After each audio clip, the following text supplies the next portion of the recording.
The Black Widow was sold at auction for $3. The cowboy recognized the cross around her neck. Zeke Thornfield pushed through the gathered crowd, dust swirling around his worn boots. The September sun beat down on Perdition Creek's main street where townspeople had assembled for the monthly auction. Livestock, farm equipment, and human labor contracts all went to the highest bidder. The woman on the wooden platform stood with her chin raised. Her dark skin gleamed with perspiration, but she held herself with quiet dignity despite the circumstances. The auctioneer's voice cracked as he tried to drum up interest in her labor contract. "Do I hear $2 for this here woman's services? She can cook, clean, and tend to household duties. Contract runs for 1 year to settle outstanding debts." A merchant near the front spat tobacco juice into the dirt. $2. Zeke barely heard the bidding. His eyes had fixed on something. That made his chest tighten. Around the woman's neck hung a silver cross, its surface catching the afternoon light. The engravings were unmistakable. Delicate vines wrapped around the edges, and at the center, barely visible from his distance, would be the inscription he knew by heart. "For my beloved Rebecca. May God watch over you always." His sister's cross. The one she wore every day until the night she died 5 years ago. The blood drained from Zeke's face. His hands began to shake. Rebecca had been wearing that cross when they found her body in the creek outside the Whitmore Ranch. The sheriff claimed it had been washed away by the current, never to be recovered. Yet here it was, around the neck of a woman being sold like cattle. $2.50, called out a voice from the back. The woman's eyes swept across the crowd. For a moment, her gaze met Zeke's. Something flickered there. Recognition? Fear? He couldn't tell, but she looked away quickly. Whispers began to circulate through the gathering. Zeke caught fragments of conversation from those nearby. "That's her, ain't it? The Black Widow they've been talking about. Heard she poisoned 3 husbands. All rich men, too. Sheriff in the next county put out word. There's money on her head." Zeke's mind raced. The woman was wanted for murder. Yet she wore his dead sister's most precious possession. How had she come by it? Had she killed Rebecca for it? Or was there something else? Something that connected this stranger to the unsolved mystery of his sister's death? The auctioneer looked bored. Going once for $2.50, Zeke felt the weight of every eye in the crowd. His conscience warred with his desperate need for answers. Buying another human being's labor contract went against everything he believed in. But if he didn't act now, she might disappear forever. With her would go any chance of learning what really happened to Rebecca. The woman on the platform stood perfectly still. She didn't plead or show fear.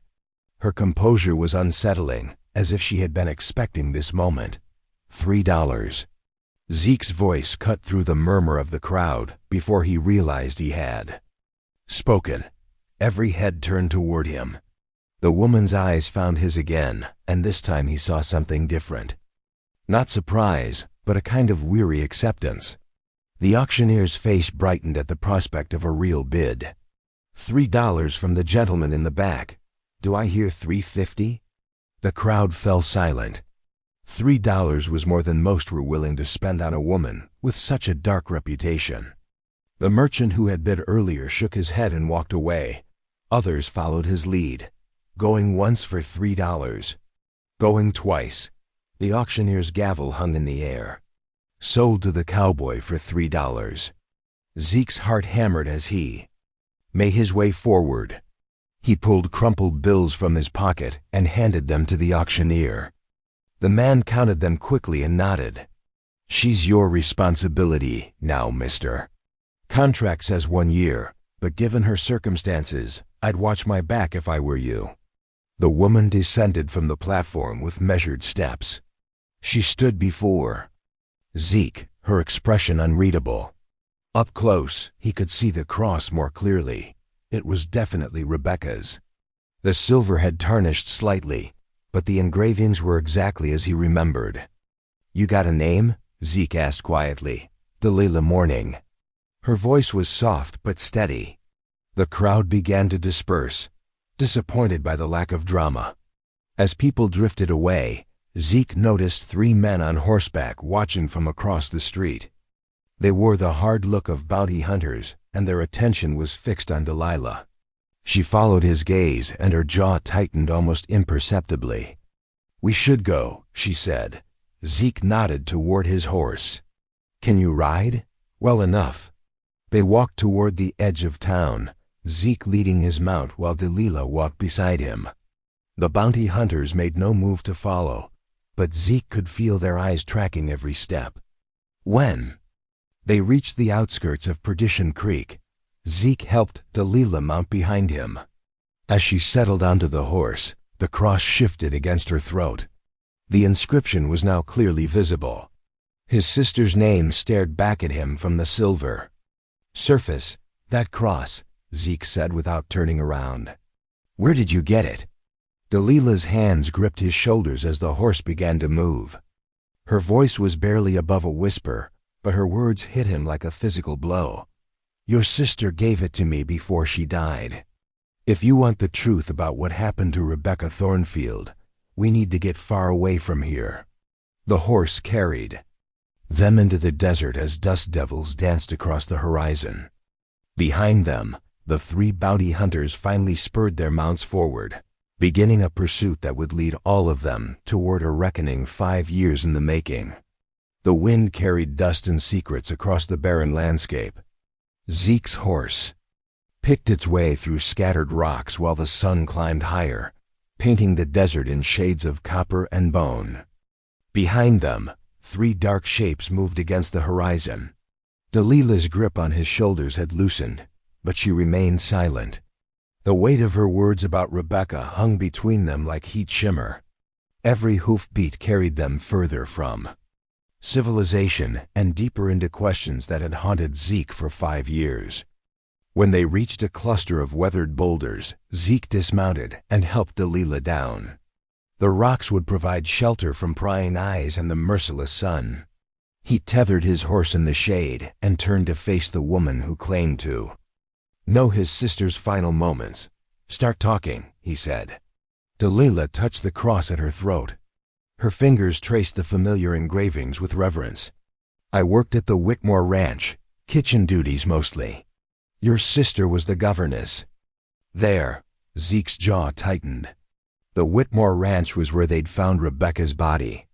The official story was that she'd fallen into the creek during a night walk. Accidental drowning, the sheriff had ruled. Case closed. "Rebecca was different from the other folks who worked there," Delilah continued.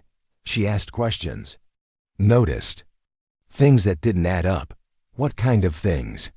"Money going missing, invoices that didn't match the books, workers disappearing without their pay." Delilah's voice carried the weight of old fear. She started writing it all down, keeping records. The desert wind picked up, whistling through the rock formations. Zeke stared at the horizon where the bounty hunters had vanished behind a ridge. They would catch up soon enough. "The night she died," Delilah said, "Rebecca came to the kitchen. She was scared. Said she'd found something that would bring down Cornelius Whitmore and his whole operation." Zeke's hands clenched into fists. What did she find? Evidence that Whitmore was stealing from his investors, framing innocent people for the thefts. She had names, dates, amounts. Everything needed to send him to prison. Then why didn't she take it to the sheriff? Delilah's laugh held no humor. Because Sheriff Mason was in on it. Half the town was getting paid to look the other way. The pieces began to form a picture in Zeke's mind. His sister hadn't died in an accident. She'd been murdered to keep her quiet. The thought made his chest burn with rage, but he forced himself to stay calm. "She gave you the cross that night?" "For safekeeping. Said if anything happened to her, I should find her brother. Said you'd recognize it and know she was telling the truth." Delilah's eyes met his. She was planning to confront Whitmore the next morning. Demand he confess or she'd expose everything. But she never made it to that confrontation. No, they found her in the creek at dawn. Zeke turned away, his vision blurring with unshed tears.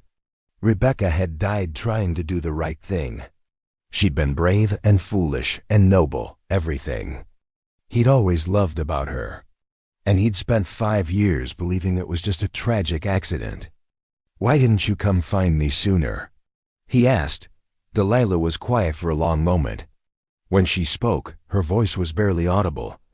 "Because I was scared. And because I had my own plan for justice." "What kind of plan?" "The kind that got me called. The Black Widow." The sound of hoofbeats echoed off the rocks. 3 riders appeared on the ridge above them, silhouetted against the burning sky. They sat their horses with the patient stillness of predators. "Those men aren't lawmen," Delilah said. "They work for Whitmore." Zeke's hand moved to his gun, but Delilah caught his wrist.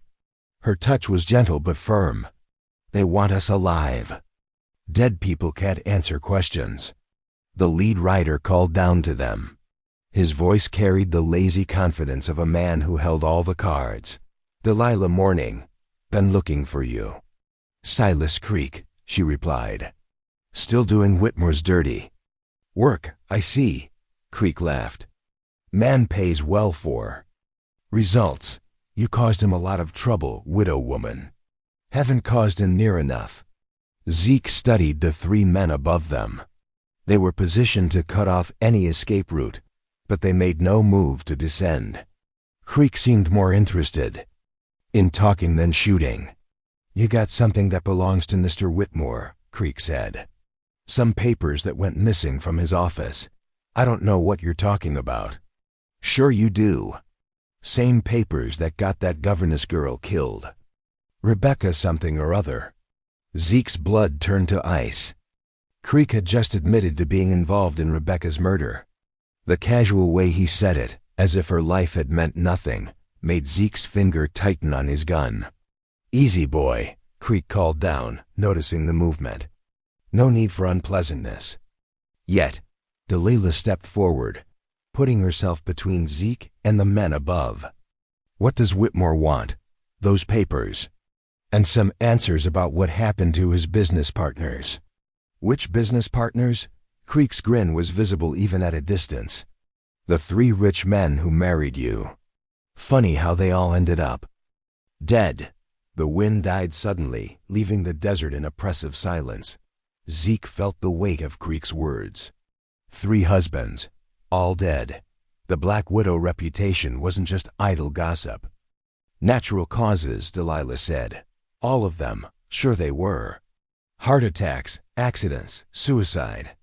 Real convenient for you, inheriting all that money." Zeke's mind raced. Delilah had married 3 men connected to Whitmore's operation. 3 men who had died under suspicious circumstances. The woman standing beside him wasn't just a witness to his sister's murder. She was something else entirely. "We'll be back come morning," Creek called. "Think about what you want to tell Mr. Whitmore. He's got questions, and he's not patient with folks who don't answer." The 3 riders disappeared beyond the ridge, leaving only dust and the echo of hoofbeats.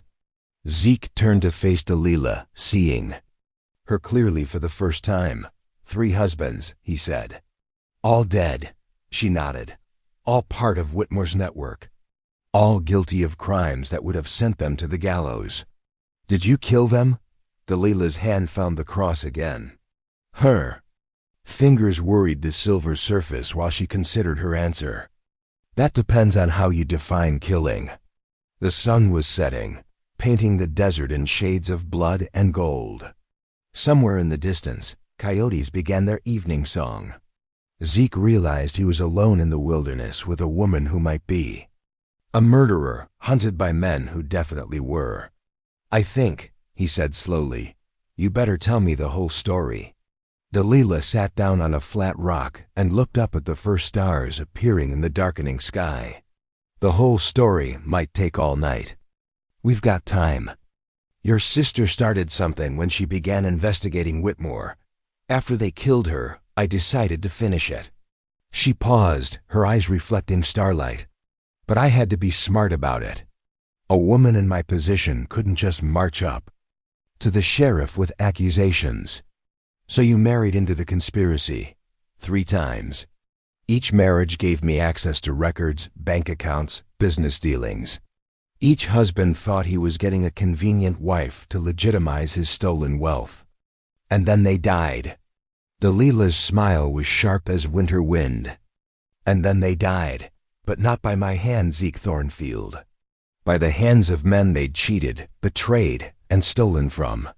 I just made sure the right people learned the right information at the right time. The desert night wrapped around them like a shroud.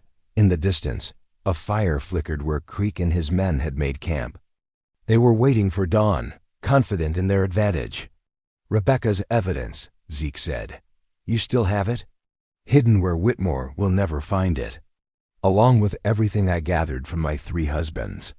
Delilah stood and brushed dust from her dress. Enough to hang every man in that conspiracy, including the ones hunting us. Then why haven't you used it? Because I needed the right moment, the right leverage. She looked at him with eyes that held depths he was only beginning to understand. And maybe I needed Rebecca's brother to help me finish what she started. Dawn broke over the abandoned Blackstone mine with the color of old blood. Zeke had slept poorly against the cold rock, haunted by dreams of Rebecca's face beneath dark water. Delilah sat motionless near the mine entrance, watching the horizon where Creek's campfire had burned through the night. The sound of approaching hoofbeats shattered the morning stillness. Zeke grabbed his rifle and positioned himself behind a fallen timber. 3 riders emerged from the dawn mist, moving with the deliberate pace of men who knew their quarry had nowhere to run. Morning, folks, Creek called out, his voice echoing off the canyon walls. Hope you had time to think about our conversation. Delilah stood slowly, her hands visible but not raised. We talked. Good. Mr. Whitmore's waiting for those papers. And he's got questions about your husbands. Creek dismounted and walked closer, his gun hand resting casually on his holster. His companions remained mounted, forming a loose semicircle that blocked any escape route. Tell me about Thomas Carver, Creek said. Your first husband. Rich man, owned half the cattle in 3 counties. Married you in the spring, dead by winter. Heart attack, they said. Delilah's expression never changed. He was an old man with a weak heart. Funny thing about that heart attack. Happened right after someone told his business rivals about the rustling operation he was running. All those cattle with altered brands made some powerful enemies real quick. Zeke felt his stomach tighten. He was beginning to understand Delilah's methods. Then there was William Nash, Creek continued.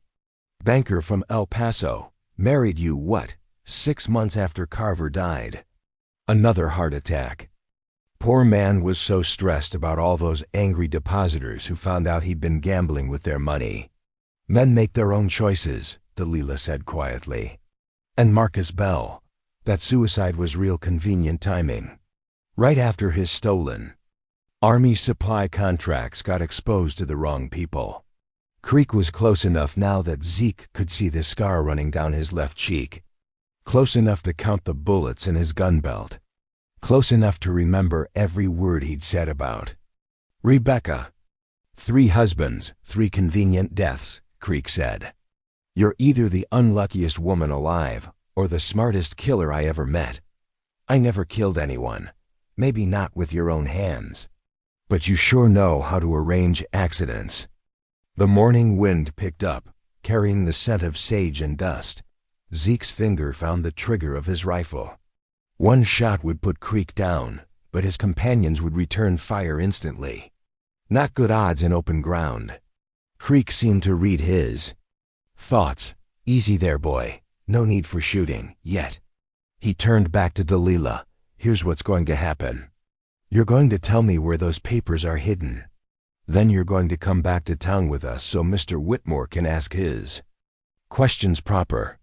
And if I refuse? Creek's smile was cold as winter stone. Then we start hurting people, starting with the boy there. Zeke tensed, ready to fight his way out, but Delilah raised a hand slightly. A warning gesture so subtle that Creek missed it entirely. "Those papers you want," she said. "They're not just Rebecca's evidence about the embezzlement." "What else?" "Records from all 3 of my marriages. Bank transactions, business correspondence, shipping manifests. Everything my husbands thought they were hiding." Creek's eyes narrowed. "What kind of records?" "The kind that prove Whitmore's been planning to eliminate his partners all along, including the men standing behind you." One of the mounted men shifted in his saddle. "What's she talking about, Creek?" "Nothing. She's trying to cause trouble." "Am I?" Delilah's voice carried across the canyon with quiet authority. "Tell them about the list, Creek. The one Whitmore keeps in his safe. The one with their names on it." Creek's hand moved toward his gun, but Delilah continued speaking. "Henry Morrison, Jake Sullivan, and you, Silas Creek, all marked for elimination once this job is finished." The man called Morrison leaned forward in his saddle. "Silas? Don't listen to her. She's lying." "Then why did Whitmore pay us half up front? Why does he want her alive instead of just putting a bullet in her head?" Morrison's voice carried a note of doubt. "Man's been acting strange lately, secretive." Delilah pressed her advantage. "Because he needs to know what evidence I have against him. And because once he gets those papers, you 3 become loose ends." "Shut up," Creek snarled, drawing his gun. But the damage was done. Seeds of doubt had been planted in ground already fertile with suspicion. Morrison and Sullivan exchanged glances, their hands drifting toward their weapons. "Think about it," Delilah said. 3 husbands, all eliminated after they outlived their usefulness. Whitmore's been cleaning house for years. You're just the next batch of problems to be solved. Creek raised his gun toward Delilah, but Morrison's voice stopped him. "Maybe we should hear what she has to say. She's playing us against each other. Is she? Or is she telling the truth about something we should have figured out ourselves?" The tension stretched thin as wire between the 3 men. Zeke could see the moment when partnership began to crumble into paranoia. These were men who lived by violence and betrayal. Trust was a luxury they couldn't afford, especially when their own lives might be at stake. Sullivan spoke for the first time, his voice gravelly from years of tobacco. "Remember what happened to the Morrison boys? Whitmore said they got careless, but they were good men. Careful men. They're gone because they made missteps," Creek insisted, "or because they discovered too much." The desert morning was thick with quiet tension.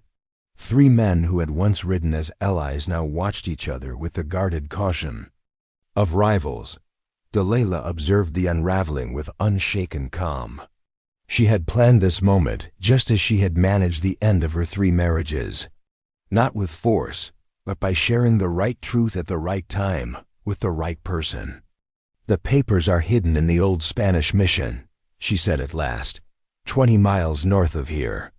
"But you'll need all 3 of you to retrieve them. The spot requires more than 1 person to access." It wasn't true, but it sounded like it could be. More importantly, it forced the men to stay united despite their growing doubts. "We'll all go," Morrison said, his focus never drifting from Creek. "Fine." Creek returned his weapon to its place, but his motions were tense with frustration. "But if you're misleading us, lady, you'll wish you hadn't." "I'm sure I will." As the group got ready to travel north with their captives, Zeke met Delilah's gaze. She gave him the faintest nod. Whatever her plan was, it wasn't done. The ones doing the chasing had become the ones being drawn in, though they didn't realize it. The small group set out toward the far-off mountains, where a forgotten Spanish mission rested in ruins. Behind them, the deserted mine faded into stillness again, keeping its own truths buried. The rising sun burned away the mist, revealing the harsh grace of the desert world. Somewhere ahead waited answers to mysteries, that began with a governess asking too much, and across the head passed through hardship and loss to reach its resting place. The Spanish mission slumped against the mountainside like broken teeth. Its adobe walls gave way to time, worn down by decades of wind and neglect. Wooden crosses leaned in disrepair, telling stories of lost hopes and fading belief. Creek got off his horse first, scanning the remains with sharp caution. Morrison and Sullivan followed, but their focus was split half on danger, half on each other. Distrust had grown strong during the long journey north. Where? Creek asked. Delilah pointed to the fallen bell tower. Under the altar stone. There's a hollow where the priests once stored sacred things. Zeke looked around the mission. Thick walls gave shelter, but also blocked sight lines. Several paths led through the gaps in the broken structure. If trouble started, the ruins could quickly become a trap. Sullivan, stay with the captives, Creek directed. Morrison with me. Why don't I go instead? Sullivan's tone hinted at unease.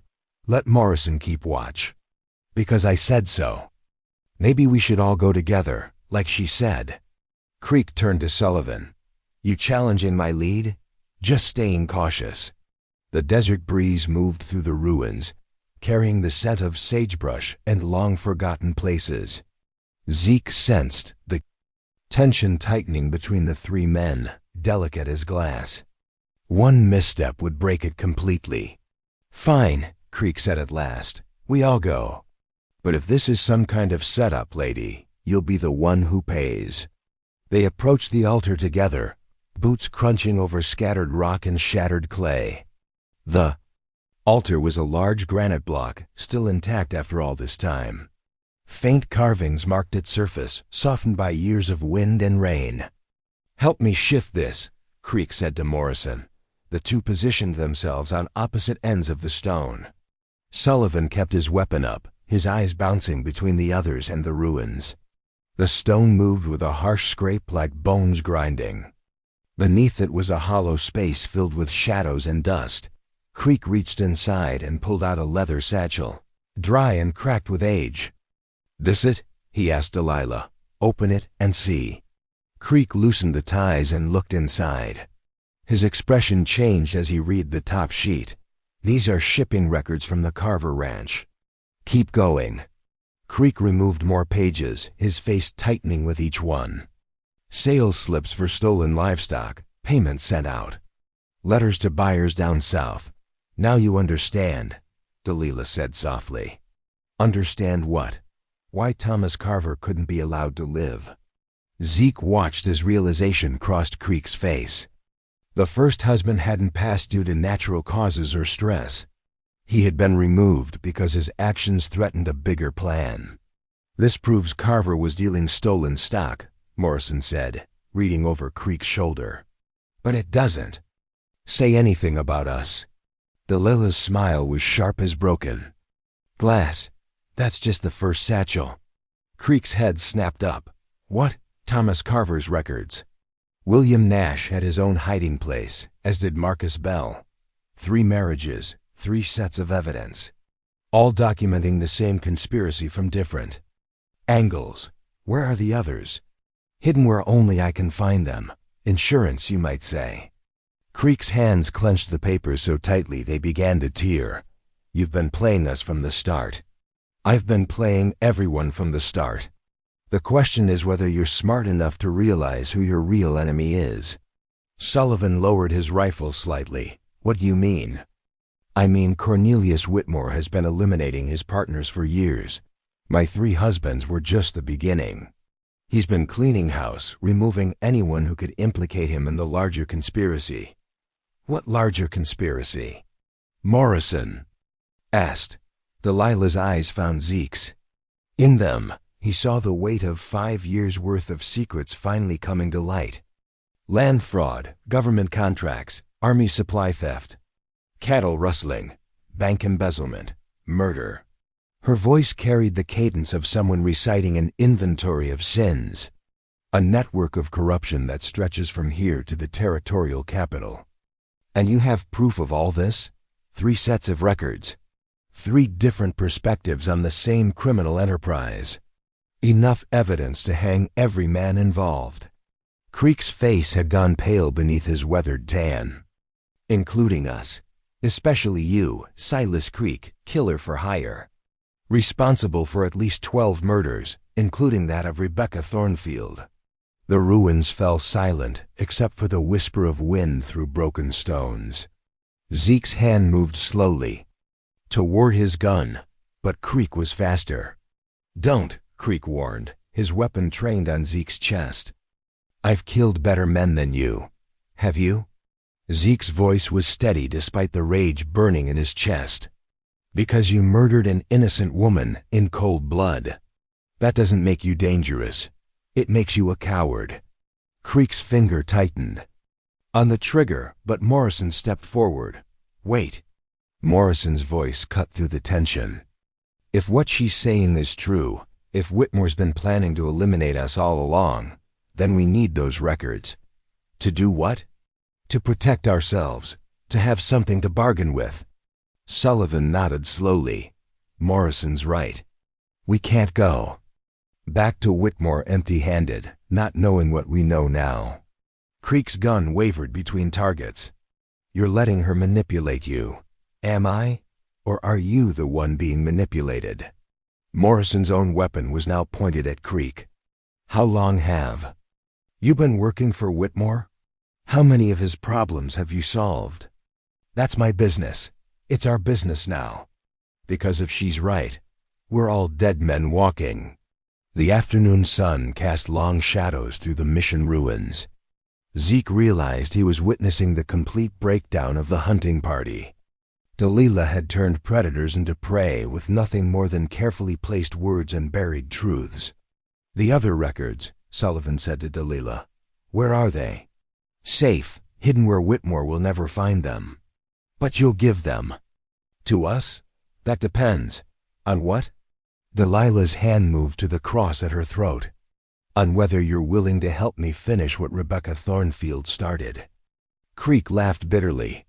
"You want us to turn against Whitmore. I want you to choose sides, the winning side.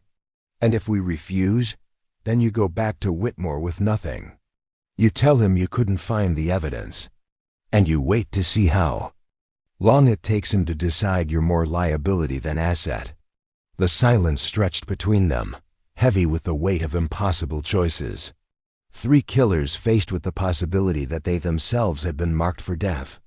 A woman who had orchestrated the downfall of 3 husbands, now offering them a chance at survival. "What do you want us to do?" Morrison asked finally. "Help me destroy the conspiracy that killed Rebecca, all of it. Everyone involved. That's suicide." "No," Delilah said quietly. "That's justice." The wind picked up, scattering dust and debris.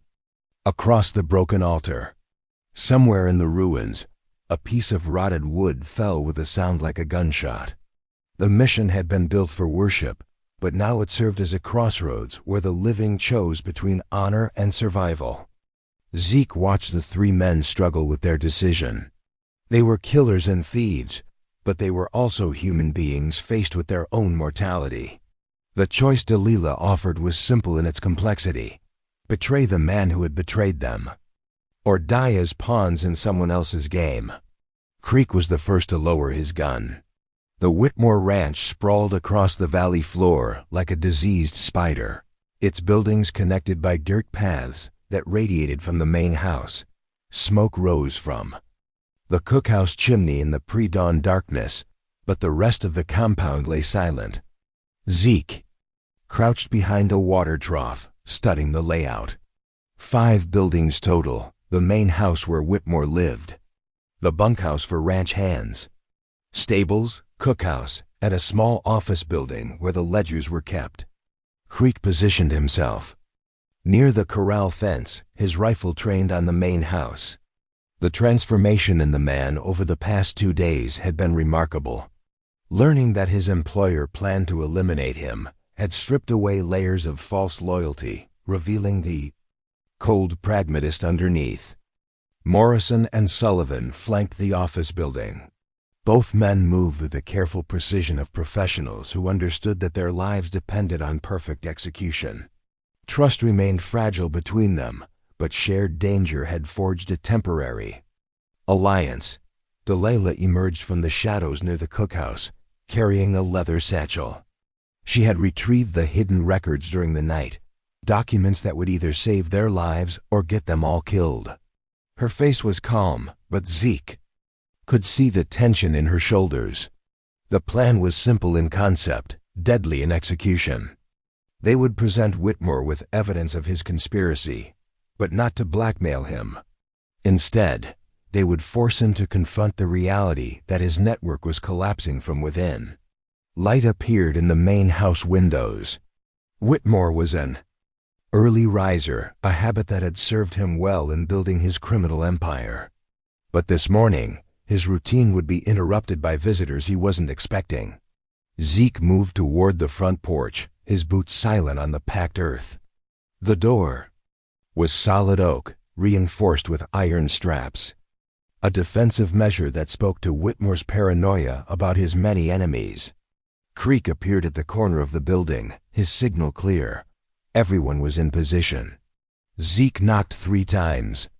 Footsteps approached from within, heavy and cautious. The door opened to reveal a man in his 50s, silver-haired and well-dressed, despite the early hour. Cornelius Whitmore had the soft look of someone who paid others to do his violence. "Mr. Thornfield," Whitmore said, his voice carefully neutral. "Unexpected pleasure. We need to talk." Whitmore's eyes shifted past Zeke, noting the other figures positioned around his compound. His hand moved toward his waistcoat, where he likely kept a derringer. "I wouldn't," Creek called from the shadows. "We're all friends here." Whitmore's face went pale as he recognized his former employee's voice. "Silas, you were supposed to bring me the woman. Change of plans, boss." Delilah stepped into the lamplight spilling from the doorway. The leather satchel hung from her shoulder, its weight suggesting substantial contents. "Mrs. Morning," Whitmore said, "you've caused me considerable trouble, not as much as you've caused others." Whitmore stepped back, allowing them to enter. The main room was lavishly furnished, filled with expensive furniture and artwork that spoke to years of successful theft. A fire crackled in the stone fireplace, casting dancing shadows on the walls. "What do you want?" Whitmore asked. Delilah placed the satchel on his mahogany desk. "To show you something." She opened the satchel and withdrew 3 thick bundles of documents. Each bundle was tied with ribbon and labeled with a name: Thomas Carver, William Nash, Marcus Bell. "Records from my 3 husbands," she said. Everything they kept hidden. From their legitimate business partners, including their correspondence with you. Whitmore's composure cracked slightly. "I don't know what you think those prove. They prove you've been eliminating your partners for years. Cleaning house to protect yourself. That's ridiculous." Delilah untied the first bundle and spread documents across the desk.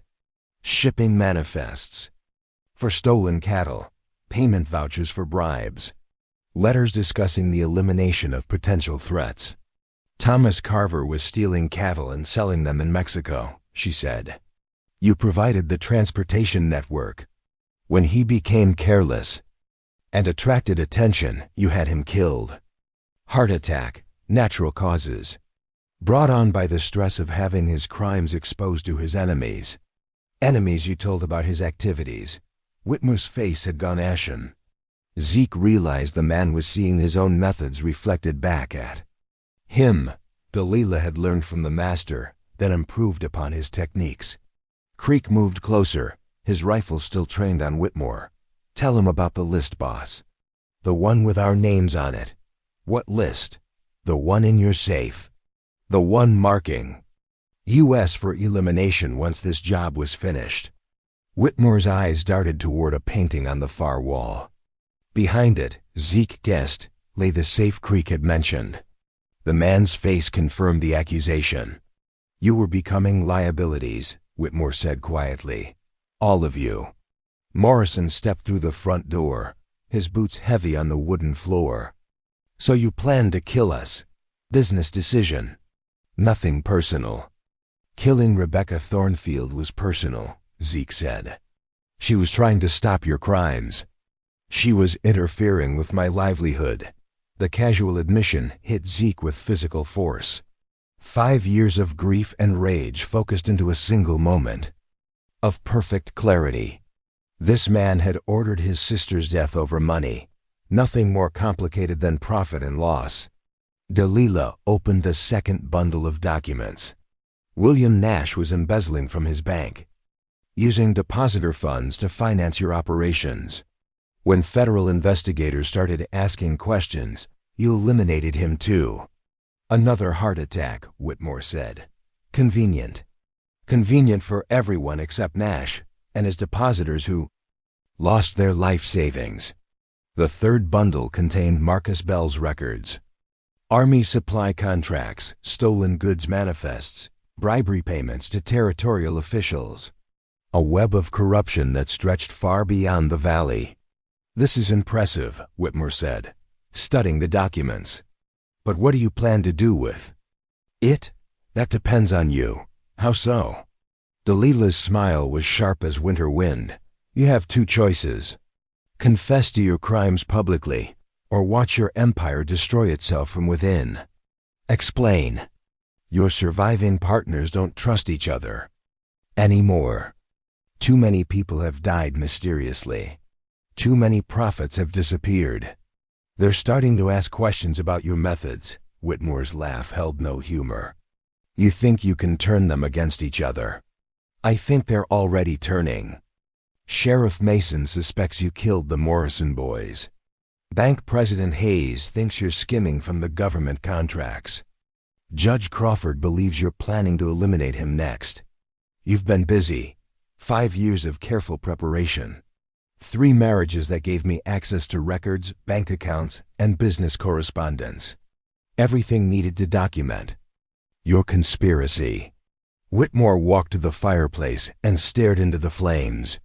His reflection danced in the polished andirons, distorted and wavering. "What's to stop me from killing all of you right now?" he asked. Creek raised his rifle. "Self-preservation." "Besides," Delilah said, "copies of all these documents are already in the hands of territorial authorities. If anything happens to U.S., they'll be delivered immediately." It was a bluff, but a believable one. Whitmore had survived this long by being cautious. The possibility of exposure would paralyze him just long enough for their plan to work. "You want me to confess?" he said. "I want you to tell the truth about what happened to Rebecca Thornfield, and Thomas Carver, and William Nash, and Marcus Bell, and all the others." The fire popped and crackled, filling the silence with the sound of consuming flame. Outside, dawn was breaking over the valley, painting the sky in shades of blood and gold. The reckoning that had begun 5 years ago with a governess asking too many questions was finally reaching its conclusion. Whitmore turned from the fireplace, his decision written on his face. 6 months later, spring rain drummed against the courthouse windows in the territorial capital. The trial had lasted 3 weeks, drawing spectators from across the territory. Cornelius Whitmore sat at the defendant's table, his expensive clothes unable to disguise the hollow look of a broken man. The jury had deliberated for less than 2 hours. Guilty on all counts. Zeke stood in the back of the courtroom, watching. Justice finally delivered. The evidence Delilah had gathered over 5 years had proven overwhelming. The bank records, shipping manifests, correspondence between conspirators, a paper trail that led directly to murder. Sheriff Mason had been arrested 2 days after Whitmore's confession. Judge Crawford fled to Mexico but was captured at the border. Bank President Hayes took his own life rather than face trial. The conspiracy had collapsed like a house built on sand, each member's downfall hastening the next. Rebecca's murder was officially solved. The newspapers called it the crime of the decade, but to Zeke it was simply closure. His sister could finally rest. Delilah waited outside the courthouse, her face turned toward the gray sky. The spring.